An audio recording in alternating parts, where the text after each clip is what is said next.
Hello my dear students. कल हम लोगों ने वेक्टर स्पेस में लीनियरली इंडिपेंडेंट, डिपेंडेंट, लीनियर सम, डायरेक्ट सम इसके बारे में हमने डिस्कस किया था, जिसमें से कल लीनियरली इंडिपेंडेंट और डिपेंडेंट की मैंने आपको डेफिनेशन करवा दी थी। आज हम उसके कुछ ना न्यूमेरिकल क्वेश्चंस करते हैं कि हम कैसे किसी सेट ऑफ वेक्टर्स को लीनियरली डिपेंडेंट और लीनियरली इंडिपेंडेंट प्रूव कर सकते हैं। अब हम ये न्यूमेरिकल क्वेश्चंस के ज़रिए इनको देखेंगे। उससे पहले एक और आपको छोटी सी बात बता देती हूँ रिमार्क के तौर पे।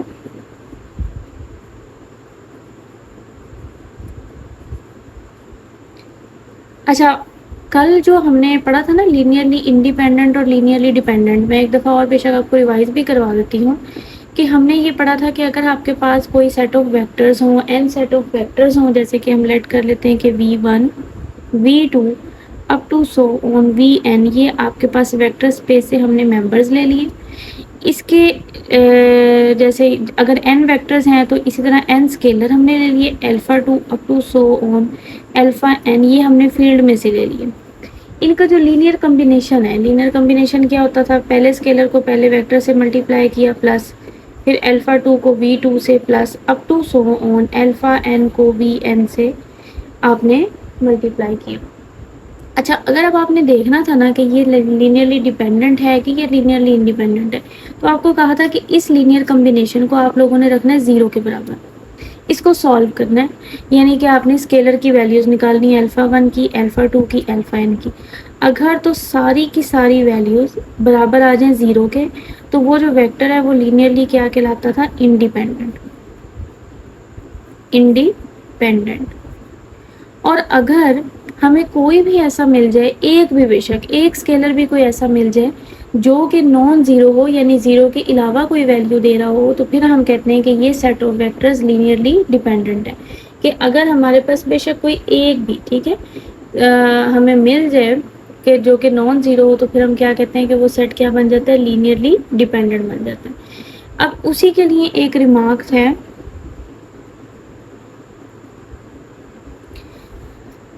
if two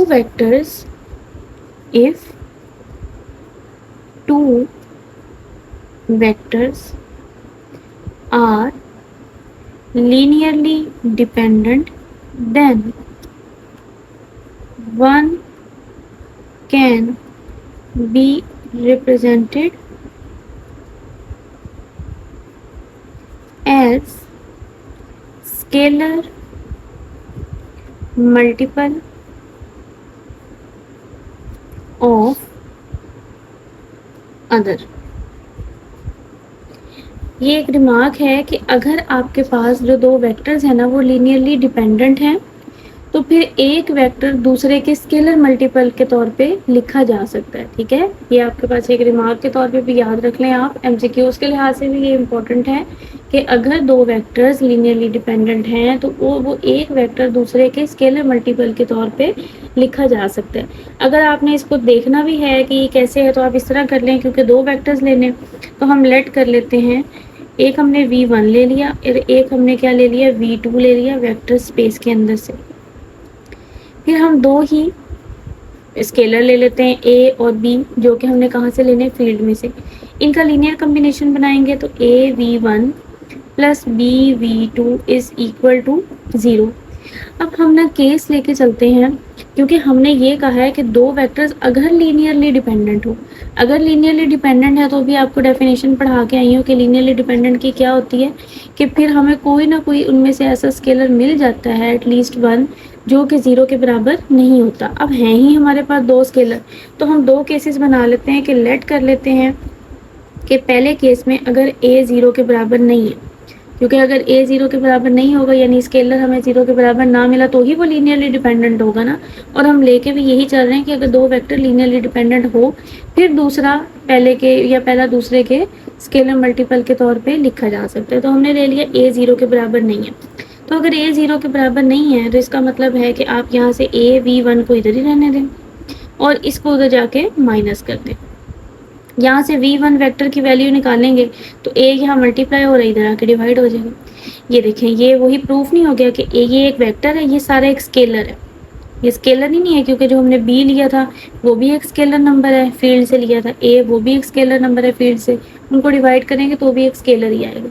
तो v1 जो है वो v2 के स्केलर मल्टीपल के तौर पे लिखा गया, और यही हमने बात की है। इसी तरह अगर हम दूसरा केस देखें कि अगर हम दूसरे स्केलर को लेके चले जीरो नॉन जीरो, ये तो यहाँ क्या करेंगे, v2 को इधर ही रहने देंगे, इसको वहाँ जाके क्या कर देंगे माइनस ये v1, और v2 की वैल्यू निकालेंगे तो minus a over b v1, और यहाँ भी वही काम आ गया कि जो v2 है वो v1 के स्केलर मल्टीपल के तौर पे लिखा गया है। तो हमने यही बात की थी कि अगर दो वेक्टर लीनियरली डिपेंडेंट हैं तो वो एक दूसरे के स्केलर मल्टीपल के तौर पे लिखे जा सकते हैं। अब हम चलते हैं क्वेश्चंस की तरफ, न्यूमेरिकल्स यानी न्यूमेरिकल क्वेश्चंस के हम कैसे किसी सेट ऑफ वेक्टर्स को चेक कर सकते हैं कि वो लीनियरली डिपेंडेंट है या लीनियरली इंडिपेंडेंट है। ठीक है, सबसे पहली एग्जांपल है, अगर आपके पास एक v1 हो 1 2 3, दूसरा वेक्टर हो 1 0 0, v3 है 0 1 0, v4 है 0 0 1, इन v3r यानी ये 3 टुपल्स वाला है। हमने ये शो करना है कि ये जो सेट ऑफ वेक्टर्स है ये लीनियरली डिपेंडेंट है या लीनियरली इंडिपेंडेंट है। ठीक है, हमने ये चीज़ शो करनी है।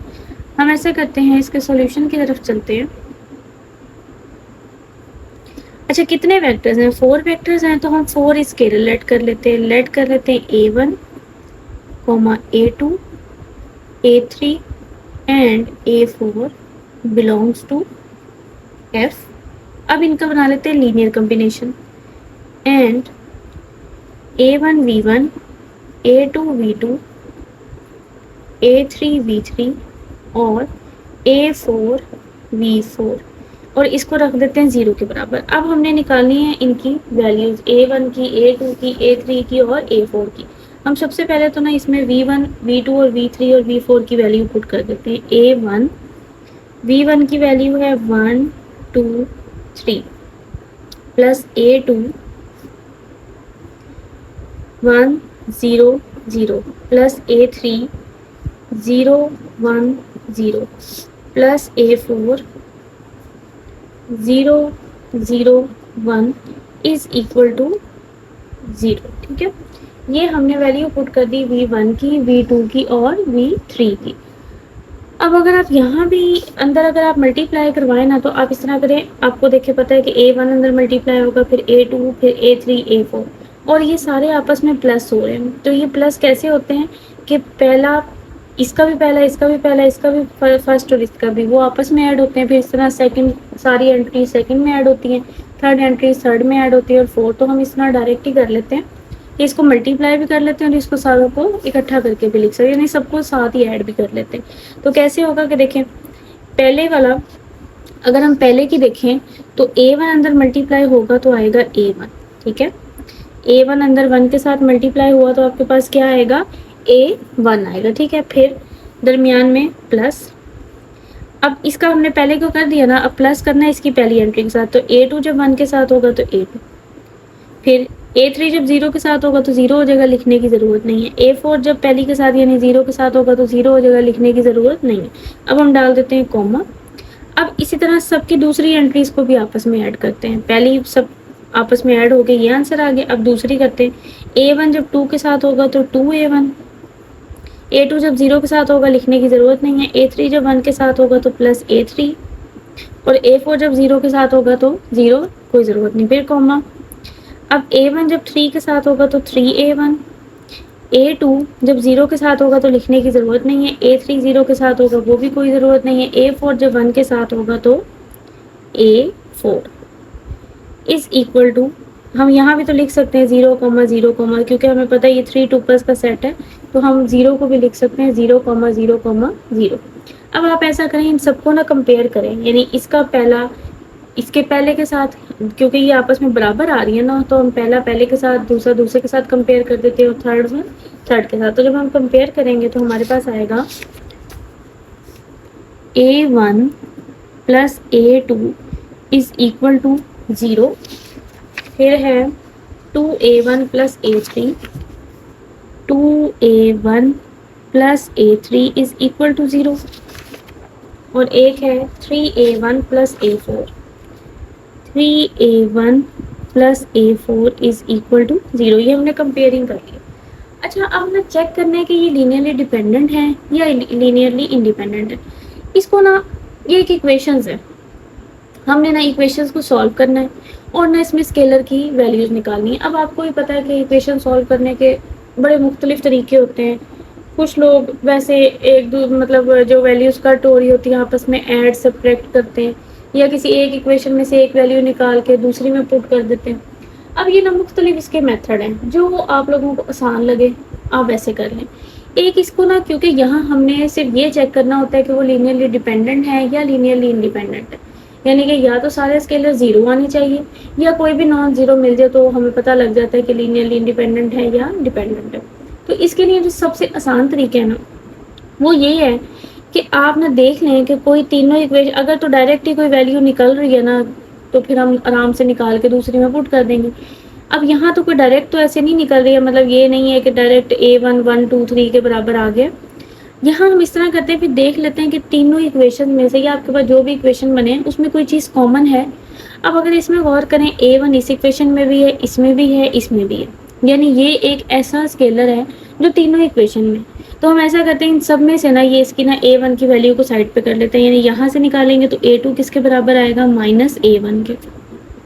यहाँ से a3 निकाल लेते हैं तो ये आ जाएगा -2a1। यहाँ से हम a4 निकाल लेते हैं तो हमारे पास आ जाएगा -3a1। ठीक है, ये तीनों इक्वेशंस a1 आ गई हैं। इससे ना हमें ये पता लग रहा है कि ये हमारे जितने भी स्केलर है ना, ये किसी एक और स्केलर पे डिपेंड कर रहे हैं। ये देखो ना, ये भी a1 पे कर रहा है, ये भी a1 पे कर रहा है, ये भी a1 पे कर रहा है, डिपेंड कर रहा है ना। और अगर आप इसको a1 को कोई भी वैल्यू दे दें, हम लेट्स सपोज कर लेते हैं कि a1 हमारा 1 के बराबर है, लेट्स सपोज, तो a2 किसके बराबर हो जाएगा, -a1 के, a3 किसके बराबर हो जाएगा, -2 के, और a4 किसके बराबर हो जाएगा, -3 के। तो ये हमारे पास वो वैल्यूज़ निकल रही हैं जो कि नॉन ज़ीरो हैं, इनमें से कोई भी ऐसी नहीं है जो कि हमारे पास ज़ीरो हो। ये सारी इक्वेशंस किस पे डिपेंड कर रही हैं, a1 पे कर रही हैं। तो आप a1 को कोई भी वैल्यू हमने जनरली दे दी है 1। अगर अब आपने इसको चेक भी करना ना कि ये हमने बिल्कुल सही दी या नहीं दी, तो आप इन a1 a2 a3 a4 की वैल्यू को आप इधर पुट करके देख लें इस वाले लीनियर कम्बिनेशन में। अगर तो लेफ्ट और राइट का आंसर बराबर आता है तो इसका मतलब है कि हमने जो हमारी वैल्यूज़ निकली हैं वो इस इक्वेशन को सेटिस्फाई कर रही हैं, तो वो हमारी वैल्यूज़ क्या है, सही है।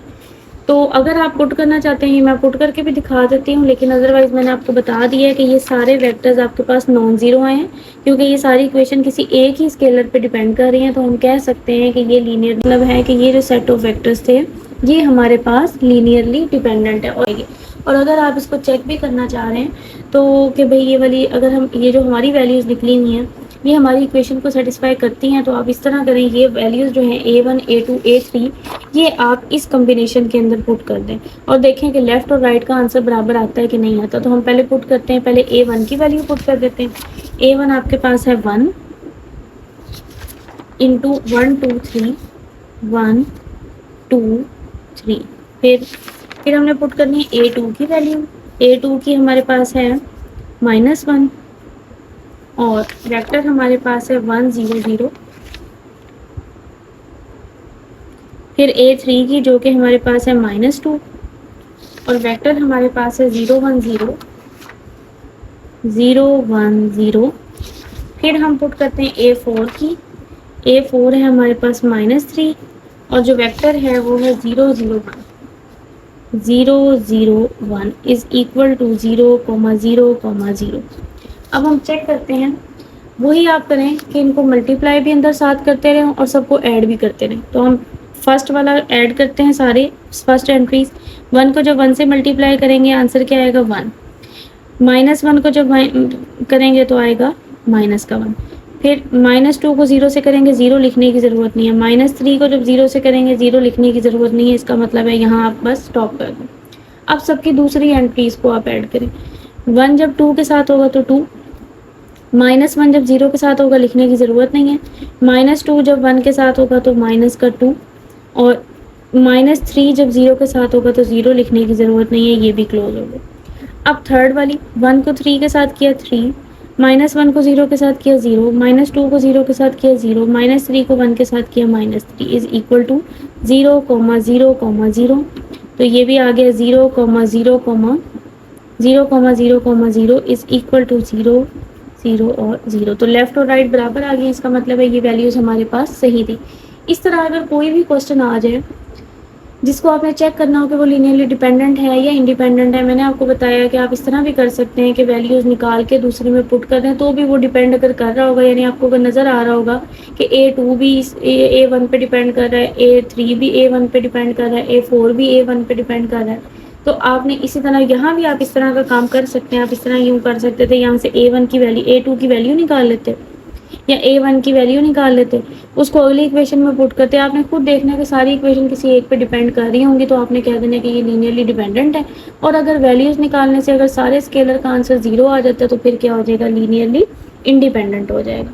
हम ऐसा कर लेते हैं कि एक लीनियरली इंडिपेंडेंट वाला भी क्वेश्चन कर लेते हैं, जिससे आपको पता लग जाए कि लीनियरली इंडिपेंडेंट प्रूव करने के लिए हमें क्या करना होता है। क्वेश्चन है कि एक वेक्टर अगर हमारे पास है 1, 1, 0, एक है 2, 3, 0 और थर्ड है 1, 0, 1। ठीक है, हम लेट कर लेते हैं 3 ही scalars. Let A1, A2, A3 belongs to F। तो A1 V1, A2 V2, A3 V3 is equal to 0। A1 V1 की वैल्यू पुट कर देते हैं 1, 0, A2 फिर V2 की 2, 3, 0, A3 1, 0, 1 is equal to 0। Add भी कर दें और मल्टीप्लाई भी। A1 जब 1 के साथ होगा तो A1, फिर A2 जब 2 के साथ होगा तो 2A2, A3 जब 1 के साथ होगा तो A3, कॉमा A1 जब 1 के साथ होगा तो A1, A2 जब 3 के साथ होगा तो 3A2, A3 जब 0 के साथ होगा तो लिखने की ज़रूरत नहीं है। फिर A1 जब 0 के साथ होगा तो 0, A2 0 के साथ होगा तो 0, A3 1 के साथ होगा तो A3 इज इक्वल टू 0, 0, 0। यहाँ से 3 इक्वेशन बन गई, हम इनको कंपेयर कर लेते हैं।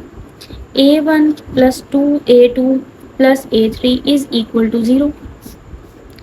A1 ये सॉरी प्लस था, plus 3A2 is equal to 0 और A3 इज इक्वल टू 0। अब यहाँ आपको ना नज़र ही आ रहा है कि अगर हम यहाँ से यहाँ देखें डायरेक्ट ही, अब मैंने आपको ये कहा यहाँ आपको डायरेक्ट नज़र आ रहा है कि यहाँ से तो A3 की वैल्यू आ ही 0 रही है। ठीक है, यहाँ ये नहीं है कि वो भी A3 तो भी किसी पे भी नहीं डिपेंड करी, A3 की वैल्यू डायरेक्ट ही 0 आ रही है। तो A3 की वैल्यू आप इधर ऐसा करें, पुट कर दें फर्स्ट वाली में। अगर हम इसको नाम दे देते ना, फर्स्ट का, सेकंड का और थर्ड का, तो पुट 3 in 1। ठीक है, हम पुट कर देते हैं 3 को 1 के अंदर। जब हमें 3 को 1 के अंदर पुट करना है तो A1 प्लस 2A2, A3 तो 0 हो गया, इज इक्वल टू 0। तो ये इक्वेशन नंबर 4। अब आपके पास समझे सिर्फ 2 स्केलर निकालने हैं, क्योंकि A3 तो पहले ही 0 हो गया। अब आपने A1 को चेक करना है और किसको चेक करना है, A2 को चेक करना है। ये आपके पास पहली इक्वेशन है, ये आपके पास दूसरी इक्वेशन है। अब आपको नज़र आ रहा होगा कि इसमें A1 है, इसमें A1 है। अगर तो हम इनको ना सब्ट्रैक्ट कर देते हैं, आपने बस अब किसी तरीके से स्केलर की वैल्यू निकाल दी है ना, A1 की और A2 की। ये तो आपको पता लग गया कि ये देखिए ना A3 डिपेंड नहीं कर रहा। तो हम इस तरह करते हैं कि ये 2 इक्वेशंस को हम सॉल्व करके ना वैल्यू निकालते हैं। तो इसको सॉल्व करना बड़ा आसान है, A1 और A1 है ना। आप इनको इक्वेशन को सब्ट्रैक्ट कर दें, तो subtracting equation 2 and 4, subtracting 2 and 4, हम 2 और 4 को आपस में सब्ट्रैक्ट कर देते हैं। तो मैं पहले इक्वेशन लिख देती हूँ। 2 और 4 को जो हम सब्ट्रैक्ट करें, A1 plus 3A2 is equal to 0 और A1 plus 2A2 is equal to 0। हम इनको सब्ट्रैक्ट कर रहे हैं तो प्लस माइनस प्लस माइनस ये कैंसिल हो गया, 3 में से 1 गया तो ये 1 तो ये A2 इज इक्वल टू 0। तो देखिए दूसरा स्केलर भी क्या आ गया 0। अब इस स्केलर की वैल्यू आप किसी भी इक्वेशन में पुट कर दें, ये ऊपर वाली में से किसी में भी A2 की पुट कर दें तो A1 भी क्या आता है 0। मैं इसी में पुट कर देती हूँ, तो A1 प्लस A2 की जगह 0 इज इक्वल टू 0, तो A1 भी कितना आ गया 0। तो देखिए A1 भी 0, A2 भी 0 और A3 तो पहले स्टार्ट में 0 निकल आया था। इसका मतलब है ये जो सेट ऑफ वेक्टर्स हैं ये आपके पास क्या हो गए, लीनियरली इंडिपेंडेंट हो गए। हेंस हम ये बात कर सकते हैं कि V1, V2, V3 is linearly independent. ठीक है, अगर तो कोई एक भी नॉन जीरो मिल जाए तो हम कहते हैं कि लीनियरली डिपेंडेंट, और अगर सारे के सारे जीरो हो जाएं तो हम क्या कहते हैं, लीनियरली इंडिपेंडेंट। अच्छा, एक और अब आपको मैं बता देती हूँ मेथड, कि अगर हमारे पास इस तरह हो 3x3 यानी ये मैट्रिक्स हो, और अगर आपने चेक करना हो कि लीनियरली डिपेंडेंट है कि इंडिपेंडेंट है। ठीक है, ये भी एक वैसे मेथड है कि अगर 3x3 आपके पास ये मैट्रिक्स है और आपने चेक करना है कि वो लीनियरली डिपेंडेंट है या लीनियरली इंडिपेंडेंट है, तो आप ना उसका डिटर्मिनेंट बना के चेक करें। ठीक है, उसका डिटर्मिनेंट बना के फिर आप चेक करें कि वो आपके पास लीनियरली डिपेंडेंट है या इंडिपेंडेंट है। लेकिन उससे पहले आपको एक दो बातों का ना और पता होना चाहिए, और वो बातें आपकी क्या हैं कि अगर तो आपका जो डिटर्मिनेंट है ना, जैसे 3x3 का डिटर्मिनेंट है, आपने ना उस डिटर्मिनेंट को ना ओपन करना है। ठीक है, फॉर एग्जांपल ए हमारा कोई क्या है, 3x3 का मैट्रिक्स है, आपने ना उसको ना ओपन करना है डिटर्मिनेंट के ज़रिए। अगर तो उसके डिटर्मिनेंट का आंसर नॉन ज़ीरो आ गया, ठीक है, उसके डिटर्मिनेंट का आंसर क्या आ गया, नॉन ज़ीरो, तो फिर आप ये कह सकते हैं कि जो इस 3x3 मैट्रिक्स की रैंक है ना वो 3 के बराबर ही है। ठीक है, अगर 3x3 का मैट्रिक्स है, उसका आपने डिटर्मिनेंट लिया है, डिटर्मिनेंट लेने से आंसर नॉन ज़ीरो आ रहा है, तो फिर आपने कहना है कि उसकी जो रैंक है ना वो 3 ही होगी। और इसी तरह अगर तो डिटर्मिनेंट का आंसर नॉट इक्वल टू 0 आ जाए, फिर जो रैंक है ना वो 3 नहीं होगी, वो लेस देन 3 हो जाएगी। रैंक क्या है, लेस देन क्या हो जाएगी, 3। और अगर तो रैंक डिटर्मिनेंट के बराबर ही आ रही है, यानी इस केस में क्योंकि 3x3 का मैट्रिक्स था और रैंक भी 3 आ रही है, तो फिर हम उसको कहते हैं कि ये लीनियरली इंडिपेंडेंट है, लीनियरली इंडिपेंडेंट। लेकिन अगर रैंक मैट्रिक्स 3x3 का रैंक उससे कम आ रही है तो फिर क्या होता है, लीनियरली डिपेंडेंट आता है। ठीक है, तो ये भी एक मेथड है कि अगर 3x3 का आपके पास कोई मैट्रिक्स है, अगर आपने उसको चेक करना है तो बस आप उसका डिटर्मिनेंट निकालें, नॉन ज़ीरो आया तो रैंक बराबर होगी डिटर्मिनेंट के, तो वो लीनियरली इंडिपेंडेंट हो जाएगा। अगर इक्वल टू 0 आ गया तो फिर क्या आ जाएगा, लीनियरली डिपेंडेंट आ जाएगा। तो एक और हम इसको भी एग्जांपल की मदद से चेक कर लेते हैं कि अगर हमारे पास एक वेक्टर है V1, अगर हमारे पास एक वेक्टर है V1 जो कि है 2, 3, -1, एक वेक्टर है V2 जो कि है -1, 4, -2, एक वेक्टर है हमारे पास V3 जो कि है 1, 18 और 4। ठीक है, ये तीन वेक्टर्स ले लिए, हम तीन ही स्केलर ले लेते हैं। Late A1, A2, A3 belongs to F, तो AV1 इनका लीनियर कॉम्बिनेशन बना लेते हैं, AV2, A3 और V3 इज इक्वल टू 0। अब ऐसा करें, यहाँ वैल्यूज पुट करें, A1 तो 2, 3, -1, A2 -1, 4, -2, A3 1, 18 और 4 इज इक्वल टू 0।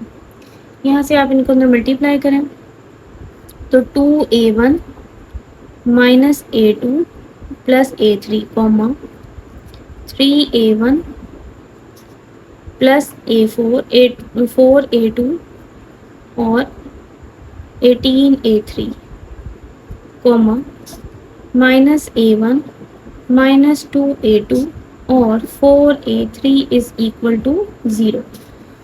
अब आप ऐसा करें, इसका ना ये इक्वेशन बन गई है, तो अब आप इसका ना डिटर्मिनेंट बना लें। ठीक है, ए पहले तो मैट्रिक्स बना लेते हैं। मैट्रिक्स क्या है, देखिए पहले आएगा ये, इसका कोफिशिएंट A1 का कोफिशिएंट कितना है, 2, -1 और 1, फिर 3 4 18, फिर -1 -2 और 4, ये आपके पास आ गया। अब आप ऐसा करें, इसका ना डिटर्मिनेंट एक्सपेंड कर लें।